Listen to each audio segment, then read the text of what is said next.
بسم الله الرحمن الرحیم. د پښتو چینل د پښتو علم سره زه ستاسو خدمت کې حاضر یم. ناظرین السلام علیکم. دا د پښتو د متلو د پښتو د علم د اسلام په روشنایۍ کې موږ به په دې کې د اسلام خبرې هم کوو. څه وخت مخکې ما یو خبره اورېدله چې په سوشل میډیا باندې شیر کړې وه.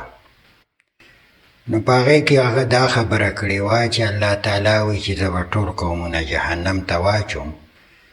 کم قوم چې آخري پکې پاتې شو نو هغه به ټول عمر په جهنم کې وي. نو وایي ټول قومونه به راوځي، نو وایي صرف پښتون به پکې پاتې شي. وایي دا قومونه به څنګه راوځي؟ وایي دا قومونه به یو بل له لاس ورکړي او ټول به یو بل راوباسي، او پښتانه به یو بل د خپې نه رانیسي، اول زه خېږم بیا ته ما پسې راخېږه. نو وایي چې هغه غوزار کړي نو هغه به دی د خپې نه راونیسي چې ته مخېږه زه مخکې خېږم.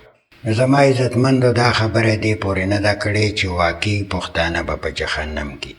پښتانه یو ډېر دروند قوم دی او بلکې اسلام پسند قوم دی، خو صرف دې پورې دا خبره کړې ده چې په پښتنو کې بې اتفاقي او یو بل سره ښېګړه کول دا د دوی عادت نه دی. په دې وجه باندې ده دا خبره کړې ده. الان کې څه حده پورې دا خبره زما خوښ هم شوه چې ټول قومونه یو بل له لاس ورکوي، خو پښتانه یو بل له لاس نه ورکوي. که چېرته هم ته اوري نو پښتانه یو بل خپې وایي او نور قومونه د یو بل سره مدد کوي. نه که تاسو نن سبا غور وکئ نو په دنیا کې ټول قومونه ډېر مخکې روان دي.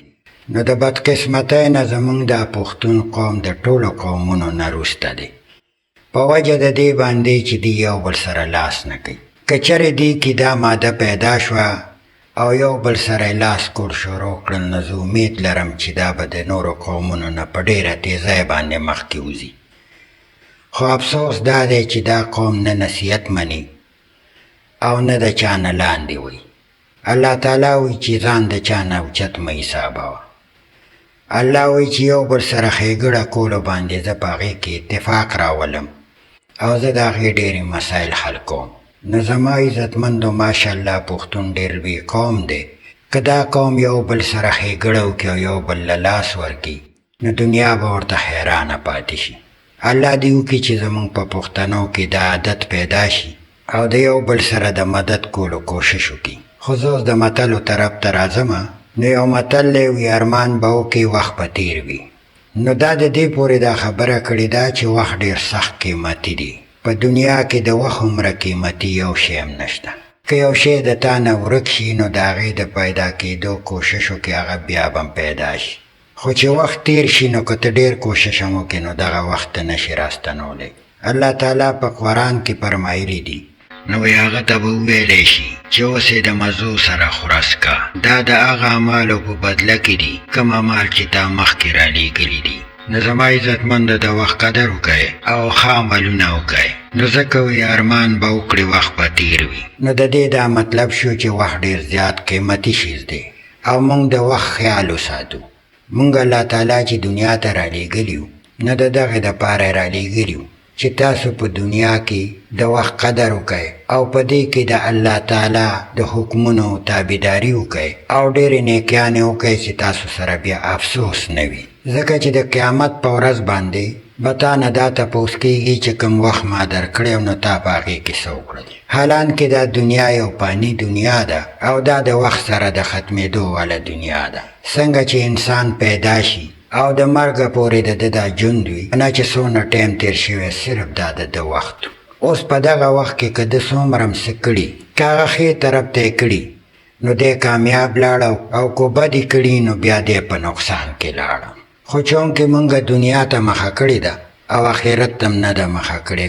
دا څونه شیونه چې تاسو وینئ نو دا د دنیا د داتو نه جوړ دي او دنیا ته پاتې دي. صرف انسان دی چې دا به آخرت ته ځي او دی به هلته د خپل د دې وخت حساب کتاب ورکوي. نو وخت ډېر قیمتي شی دی. که یو سړی تعلیم کوي او دی په تعلیم کې وخت خراب تېروي نو دغه وخت دله واپس نه راځي. نو دله پکار دی چې د وخت قدر وکړي. د وخت باره کې خو ډېر زیات علم پروت دی، خو بیا موږ سره ټایم کمیږي. نو د دې د وجې نه زه یو بل متل ته راځم نو یو بل متل دی وي اس د خر په ډله خر شي. که تاسو وګورئ چې اس په خرو کې لوی شي نو د هغه عادتونه هم د خرو شي. دغسې که انسان په بدعملو خلکو کې لوی شي نو د هغه عادتونه هم د بدعملو د خلکو شي. نو د دې مقصد دا دی که ته کمې ډلې سره هم کښېنې نو ته به همغه شي. نو دغسې مثال د انسان دی. که چېرې دا په ښو خلکو کې لوی شي نو د نه ښه سړی جوړ شي، او که چېرې دا په بدعملو خلکو کې لوی شي نو د نه بدعمله سړی جوړ شي. نو همیشه هغه ډلو کې کښېنئ چې هغه د ښو ډله وي، په هغې کې ښې خبرې کېږي، د اسلام خبرې کېږي، او د ژوند د تېرېدو ښې خبرې کېږي. نو دغسې الله تعالی هم فرمایي، الله تعالی وایي چې د قیامت په ورځ به هر انسان خپلې ډلې سره پاسي. دی چې په کومه ډله کې لوی شوی او د دغه ډلې خوی د اغستې وي نو دی به په دغه ډله کې پاسي. مثال کې طور یو سړی نشیانو سره کینی نو دی به خامخا نشه کوي، او یو سړی مولیانو تبلیغیانو سره کینی نو دی به خامخا یا مولا تبلیغي. دغسې یو سړی که د شرافت خلکو سره کینی نو ده کې به شرافت زیات وي، او که یو سړی د بدماشانو خلکو سره کینی نو ده کې به د بدماشۍ هغه رزم وي. نو هره بدعملي چې دا نو دا په آخري وخت کې سړي له ارمان ورولي، او که چېرې دی په دې بدعملۍ کې مړ شو نو دی تباه او برباد شو. موږ به ځان کې د الله او د رسول طریقې راولو، نو موږ به دلته هم کامیاب یو او هلته به هم کامیاب یو. نو د دې نه مخکې چې یو سړی سوچ وکړي چې یاره زه نیک کارونه وکړم او ما له الله تعالی په دنیا او په آخرت باندې ښه ژوند او خوشحالي راکړي، یقین وساتئ چې په ښو عادتونو کې او د دین په کارونو کې چې کومه خوشحالي ده دا په یو شي کې هم نشته.